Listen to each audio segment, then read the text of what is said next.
Hello my dear friends, आज का हमारा टॉपिक है इलेक्ट्रिक फ्लक्स। लास्ट लेक्चर्स में हमने इलेक्ट्रिक फील्ड डिफाइन किया, इलेक्ट्रिक फील्ड लाइंस डिफाइन की। आज हम थोड़ा सा जानेंगे इलेक्ट्रिक फ्लक्स के बारे में और फिर ये हमें गॉस लॉ जब हम पढ़ेंगे वहां काम आएगा। Okay, so let us start. Let's suppose that we have an electric field that is directed like this। ऐसे हमारे पास एक इलेक्ट्रिक फील्ड डायरेक्टेड है, जो यहां पे आपको ये एरिया एलिमेंट यहां पे दिख रहा है। ये हमारा एक एरिया एलिमेंट है और ये फील्ड जो है ये इस एरिया को पियर्स कर रहा है, इसके थ्रू ये जा रहा है, जस्ट लाइक दिस में हैंड, ये एक एरिया आप मान लो और ये इलेक्ट्रिक फील्ड लाइन यहां से आके इसको पियर्स करती है। ओके, नाउ यहां पे अगर हम मान के चले कि ये हमारी एक्स डायरेक्शन है और ये हमारी y डायरेक्शन है, then we can see that ये जो इलेक्ट्रिक फील्ड E है एक्स एक्सिस के साथ ये सम थीटा एंगल बनाता है। ओके, नाउ सी, अगर हम E को रिजॉल्व करें, E को हम रिजॉल्व कर दें तो E के दो कंपोनेंट्स निकल आएंगे। एक कंपोनेंट बनेगा EX along the x axis और दूसरा कंपोनेंट बनेगा EY along the y axis। Okay, one more thing that ये जो कंपोनेंट है along x axis, ये कंपोनेंट कहलाएगा बेटा E cos theta, the component along x axis, और ये जो कंपोनेंट है along y axis, this will be E then sub sine of theta। Okay, so two components as you know this। Now we have EX component and then we have EY component। Okay, now अगर मुझे इस area के through flux को define करना है, okay, then I will use this formula that delta phi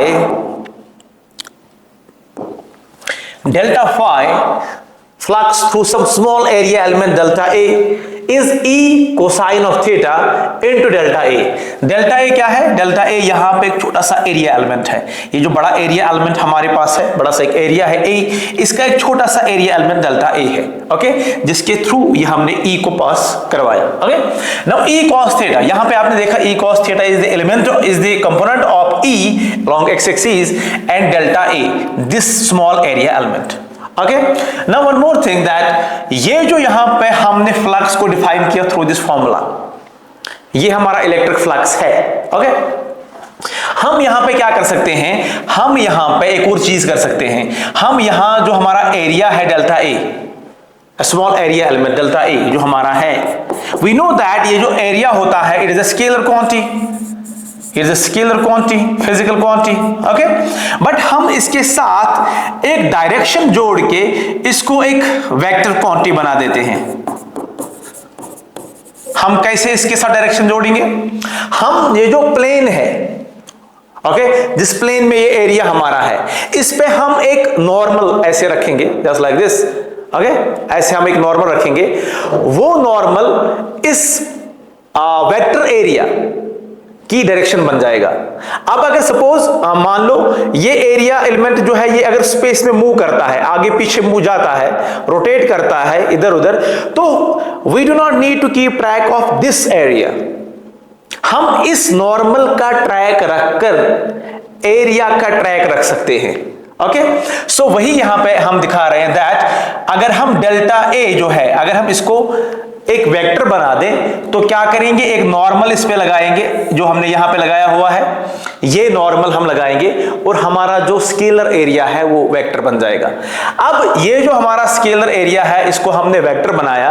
अब इसमें क्या क्या चीज है, why did we do this? Okay, देखो बेटा, यहां पे यू विल सी दैट यहां पे वो सारी चीजें हैं, इस फॉर्मूला में वो सारी चीजें हैं जो हमें चाहिए होती है वेक्टर्स में डॉट प्रोडक्ट को डिफाइन करने के लिए। अगर हमें वेक्टर्स में डॉट प्रोडक्ट को डिफाइन करना है, we have some vector a and some vector b, then how do we define a dot b? It is modulus a modulus b cosine of theta. Okay, similarly यहां पे अगर आप देखेंगे, यहां एक फिजिकल क्वांटिटी E है, electric field जो कि एक वेक्टर है, और एक और क्वांटिटी है डेल्टा ए, एरिया, जो कि एक स्केलर फिजिकल क्वांटिटी है। बट यहां पे इसके साथ हमने डायरेक्शन जोड़ के इसको भी वेक्टर बना दिया, तो हम इसको ऐसे लिखेंगे, हम लिखेंगे ई डेल्टा ए कॉस थीटा, तो it will be what, E dot delta A, the dot product between E electric field and the vector area delta A. Okay, I hope you got this. This is the fundamental definition. This formula is the definition of the flux. In fact, we are defining electric flux. Flux कोई भी किसी भी चीज का flux हो सकता है। अगर किसी सरफेस से, किसी एरिया से पानी जा रहा है तो हम वाटर का फ्लक्स डिफाइन करेंगे, या अगर हम वाटर के डिफरेंट मॉलिक्यूल्स की वेलोसिटी देखेंगे और फिर हम कहेंगे वो वाटर एक सरफेस से जा रहा है, तो हम वेलोसिटी का फ्लक्स भी डिफाइन कर सकते हैं। तो हम फ्लक्स किसी भी चीज का डिफाइन कर सकते हैं। फ्लक्स सिंपली होता है, अगर हम इसकी लिटरल मीनिंग पे जाएं, it is just to flow, the flow of something.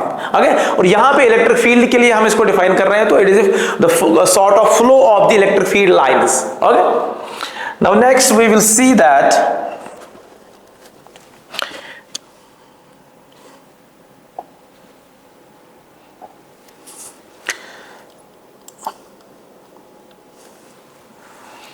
ये जो हमने बोला that we will define it like this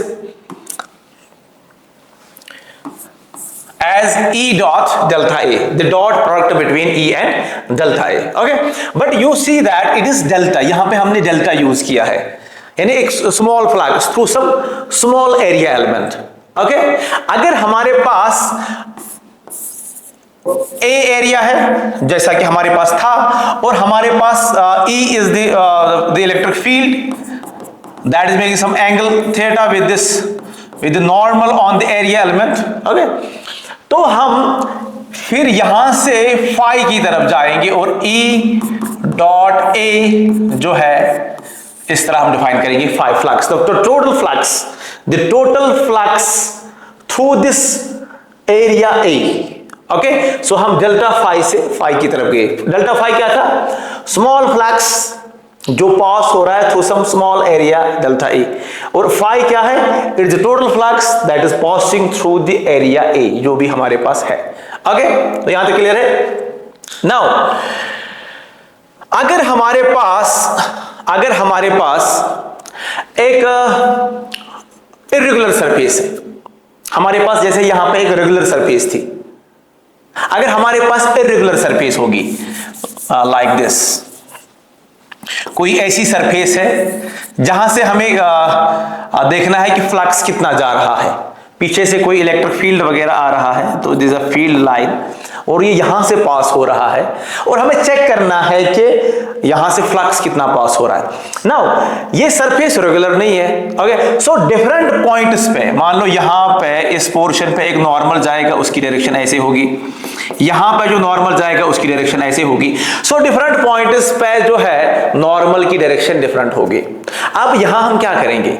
यहां हम हर एरिया एलिमेंट के लिए फ्लक्स या डेल्टा फाई कैलकुलेट करेंगे और उसको सम करेंगे। वही हमने यहां पे लिखा है दैट अगर हमारे पास कुछ ऐसा होगा कि हमारे पास एक इर्रेगुलर सरफेस है, then we will calculate E dot delta A for every area element, यानी हर वो एरिया एलिमेंट जिसका नॉर्मल एक डिफरेंट डायरेक्शन में पॉइंट कर रहा है वो हम कैलकुलेट करेंगे, और ई डॉट डी हर किसी के लिए किसी एरिया एलिमेंट के लिए फाइंड करेंगे और उसको सम करेंगे। ओके, अब अगर ये जो हमारी सरफेस है काइंड ऑफ स्फेरिकल है, तो हर डिफरेंट पॉइंट पे डिफरेंट डायरेक्शन में नॉर्मल जा रहा है, तो हमें अपनी सरफेस को इनफिनाइटली मेनी छोटे छोटे एरिया एलिमेंट्स में डिवाइड करना पड़ेगा। इन दैट केस हमारी समेशन जो है वो इंटीग्रेशन में कन्वर्ट हो जाएगी और हम फ्लक्स कैलकुलेट करेंगे through this formula. Okay, so flux में अब तक हमने देखा दैट हम फ्लक्स कैलकुलेट करते हैं, हमारे पास ई होना चाहिए इलेक्ट्रिक फील्ड, और हमारे पास एरिया एलिमेंट जहां से फ्लक्स हमने कैलकुलेट करना है कि यहां से फ्लक्स जा रहा है, तो वो एरिया हमारे पास होना चाहिए, और किस दिशा में ये इलेक्ट्रिक फील्ड जा रहा है, यानी जो हमारा एरिया है उस पर जो हमने नॉर्मल लगाया हुआ है, ऐसे हमने एरिया पे नॉर्मल लगाया हुआ है, वो और पीछे से आने वाला इलेक्ट्रिक फील्ड, उनके बीच एंगल कितना बन रहा है, ये हमें इंफॉर्मेशन पता होनी चाहिए। ओके, अगर हम उदाहरण के लिए जो हमने सारी फॉर्मूला यहां पे कर दी, अगर मैं आपको बता दूं कि पीछे से फ्लक्स आ रहा है, पानी आ रहा है, तो ये मेरा हाथ मान लो एक ऐसे एक एरिया एलिमेंट है, तो ये जो हाथ मान लो मैं ऐसे रखता हूं, आपको मैं क्वेश्चन पूछूं बेटा बताओ इसमें से पानी पास होगा, आप बोलोगे हाँ सर होगा। अगर मैं ऐसे रखूं आप बोलोगे सर नहीं होगा। जितना जितना मैं इसको टिल्ट कर दूं उतना उतना पानी इस एरिया में से पास हो जाएगा। So flux will depend on पीछे से पानी कितना आ रहा है, ये एरिया एलिमेंट कितना बड़ा है, और ये जो है यहां पे एरिया एलिमेंट है इसकी ओरिएंटेशन विद रिस्पेक्ट टू ये आने वाला पानी, विद रिस्पेक्ट टू दिस इसकी ओरिएंटेशन क्या है। ये तीनों चीजें आ जाती हैं इसी डॉट प्रोडक्ट वगैरह में। यानी यहां पे आप देखोगे ई भी आ गया, इलेक्ट्रिक फील्ड ए भी आ गया, ये एरिया कितना बड़ा है, और कोसाइन ऑफ थीटा यानी ए और ई के बीच जो इंक्लिनेशन है, जो ओरिएंटेशन है इनकी, वो फैक्टर भी आ गया। तो जैसा आप सिंपल ज़बान में इसको सोच सकते हो, ये फॉर्मूला बिल्कुल वैसे ही बनी है। ई पे डिपेंड करती है, ए पे डिपेंड करती है, and the orientation between E and A उस पे भी डिपेंड करती है। अब आपका क्वेश्चन हो सकता है सर यहाँ पे कॉस थीटा क्यों चाहिए, हम क्यों ना डायरेक्टली थीटा लगा दे। ओके, बट कॉस फंक्शन जो है वो यहाँ पे मोस्ट सुटेबल है।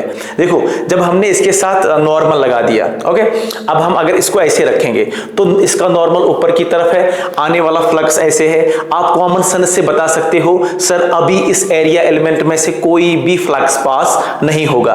तो अगर कोसाइन पे आप जाओगे, ये यहां पे ये नॉर्मल जो है ये और आने वाला फ्लक्स 90 डिग्री एंगल बनाते हैं। तो कोसाइन की खासियत ये है that cosine of 90 degree is what, it is zero. Okay, so जो कि आना चाहिए फ्लक्स, अगर मैं सपोज मैं साइन यहां पे लगा देता, देन साइन 90 इज 1, तो साइन फंक्शन मुझे यहां पे यानी इस डायरेक्शन में रख के भी, एरिया एलिमेंट को ऐसे रख के भी साइन फंक्शन से मुझे क्या मिलता, यहां से कुछ ना कुछ फ्लक्स मुझे मिलता फ्रॉम द फॉर्मूला। तो वो जो है वो लॉजिकल नहीं है, तो cosine function is the best fit function. तो अब आप फॉर्मूला, डायरेक्ट फॉर्मूला याद रखोगे दैट अगर हमारे पास एक रेगुलर सरफेस होगी, अगर हमारे पास एक बिल्कुल रेगुलर सरफेस होगी, जैसे ये हमारा बोर्ड है, यहां से फ्लक्स आ रहा है, then phi will be simply E dot A. Okay, लेकिन अगर हमारे पास सरफेस ऐसी होगी जो कि सिमेट्रिक नहीं होगी, कोई कर्व है उसमें वगैरह, देन हमें छोटे छोटे एलिमेंट्स का करना पड़ेगा अलग से फ्लक्स और उनका सम करना पड़ेगा। लेकिन अगर हमारे पास एक सरफेस ऐसी है जिसमें हर जगह, जैसे एक स्फीयर होता है, हर जगह आपका नॉर्मल की डायरेक्शन चेंज हो रही है, then in that case we will go up to integration. Okay, I hope यहां तक आपको ये क्लियर हुआ होगा। Now we will move on. अब अगर हमारे पास एक क्लोज्ड सरफेस होगी जस्ट लाइक दिस, पीछे से इलेक्ट्रिक फील्ड वगैरह आ रहा है, वो इस सरफेस में से गुजर के पास हो रहा है। ओके, तो इस टाइम हम कैसे फ्लक्स वगैरह कैलकुलेट करें, तो ये हम थोड़ा सा समझेंगे, how we will calculate flux in this if we have a closed surface. अगर हमारे पास क्लोज्ड सरफेस होगी then how we will do this. ये हमें आगे जब हम गॉस लॉ पढ़ेंगे तो वहां पे हम ये क्लोज्ड सरफेस के थ्रू जो फ्लक्स जा रहा है वो कंसिडर करेंगे। ओके, तो ये हमें वहां भी चाहिए होगा।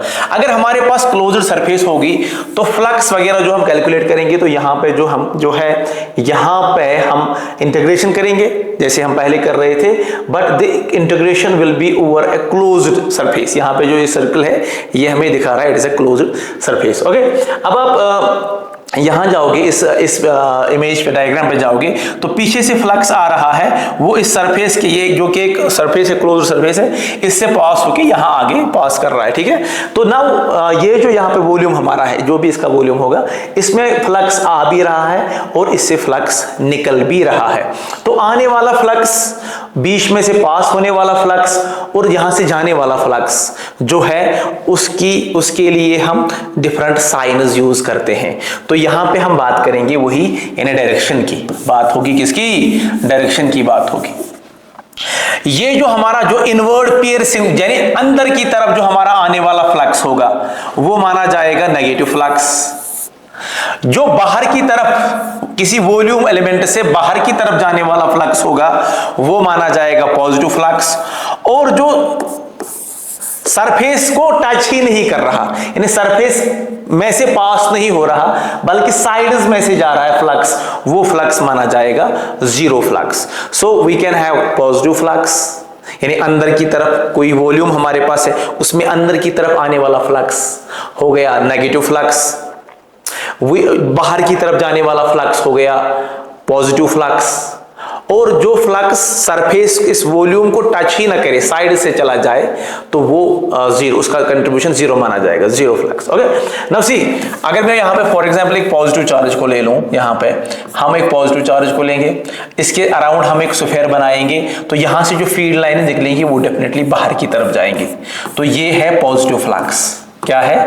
Positive flux. ओके, अगर यहां पे एक नेगेटिव चार्ज है ऐसे और यहां पे इलेक्ट्रिक फील्ड लाइंस ऐसे आएंगी, ओके,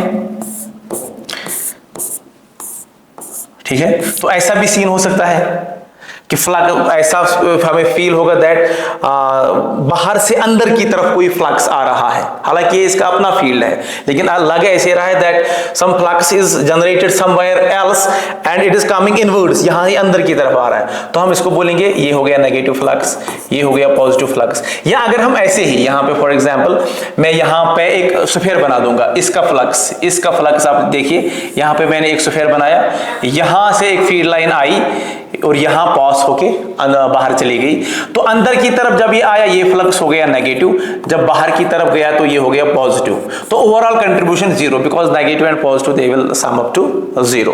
ओके, तो ये हमने जाना द डायरेक्शन ऑफ फ्लक्स, हम भी को भी हमने ध्यान में रखना होता है। Then in our next class we will check the how Gauss law में ये सारी चीजें कैसे यूज होती है, और गॉस लॉ में हम इलेक्ट्रिक फील्ड और चार्ज के बीच जो रिलेशन बनाते हैं तो वो कैसे बनती है। Till then good bye.